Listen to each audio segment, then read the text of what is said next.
नमस्कार, साखरकर स्वीट किचनमध्ये आपले स्वागत आहे। आज आपण शुगर फ्री केक, नो मैदा, नो ओव्हन असा आपण हेल्दी केक बनवणार आहोत। तर गॅसवरती एक पॅन ठेवलेला आहे। पॅनमध्ये 2 चमचे एवढं तेल घालायचं आहे। त्यामध्ये 1 वाटीभर एवढं गूळ घेतलेला आहे। मी गुळाची पावडर घेतलेली आहे। तुम्ही गूळ अख्खा घेतलात आणि त्याचे तुकडे करून घेतलात तरीही चालेल, पण परफेक्ट जी आपण 1 वाटी वापरणार आहोत त्याच वाटीने पूर्ण सगळं सामान आपल्याला केकचं घ्यायचं आहे। गूळ फक्त आपल्याला वितळवून घ्यायचा आहे। गूळ आहे तो वितळलेला आहे, तो आता मी बाजूला ठेवलेला आहे। आता एका मिक्सरच्या भांड्यामध्ये 1 कप एवढा मी रवा घेतलेला आहे। रवा आपल्याला बारीक करून घ्यायचा आहे। मिक्सरमधून हे बघा अशा प्रकारे एकदम बारीक करून घ्यायचा आहे। एक भांडं घेतलेलं आहे। त्या भांड्यामध्ये आता आपण जी गुळाची पेस्ट बनवलेली आहे, लिक्विड बनवलेलं आहे, ते गाळून घ्यायचं आहे। इथे मी काळ्या गुळाचा वापर केलेला आहे। तुम्ही साधा गूळ घेतलात तरीही चालेल। झटपट आणि अतिशय सुंदर आणि टेस्टी असा हा केक बनतो। आता त्याच वाटीने मी इथे आता 1 वाटी एवढं कुकिंगचं ऑइल घेणार आहे। आपण जे घरी तेल वापरतो जेवणासाठी ते घेतलं तरीही चालेल। पाऊण वाटी एवढं दही घ्यायचं आहे।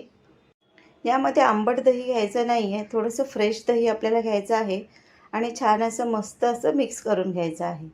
तर हे बघा आता हे मिश्रण आपलं मिक्स झालेलं आहे। आता यामध्ये जो आपण रवा मिक्सरला लावून घेतलेला होता तो घालून घ्यायचा आहे।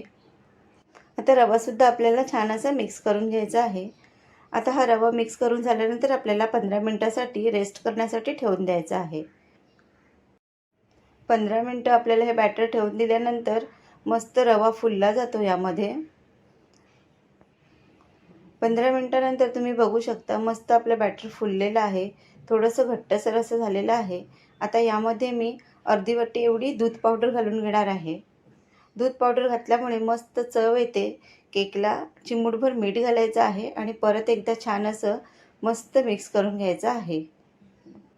इथे मी 1 पॅकेट इनोचा वापर करणार आहे, तर तुम्ही बेकिंग सोडा किंवा बेकिंग पावडर घातलात तरीही चालेल। मस्त आपला केक फ्लफी असा बनतो। तर हे बघा आता आपलं हे केकचं बॅटर तयार झालेलं आहे।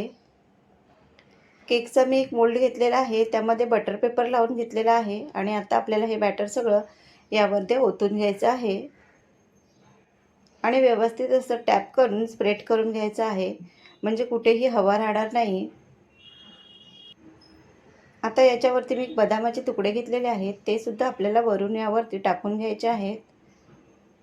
अतिशय झटपट बनणारा केक तुम्ही नक्की करून बघा। इथे मी थोडीशी टुटी फ्रुटीसुद्धा घेतलेली आहे, तीसुद्धा घालून घ्यायची आहे। मस्त सुंदर असा हा केक आपला तयार होतो। इथे केकचं भांडं होतं माझ्याकडे, ते मी प्रीहीट होण्यासाठी 10 मिनिटासाठी यामध्ये मीठ घालून ठेवलेलं होतं।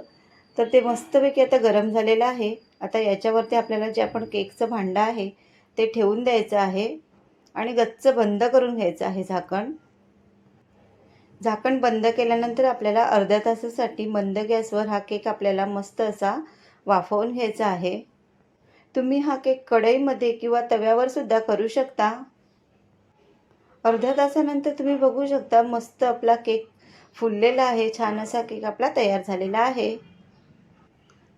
हे बघा आता अशा प्रकारे आपला मस्त असा केक तयार झालेला आहे। तुमच्या मुलांना तुम्हाला नक्कीच आवडेल। रेसिपी आवडली तर लाईक, शेअर, सबस्क्राईब करा आणि कमेंट करायला विसरू नका। चला तर मग भेटूया आपण अशाच प्रकारच्या नवनवीन रेसिपीमध्ये। तोपर्यंत बाय बाय।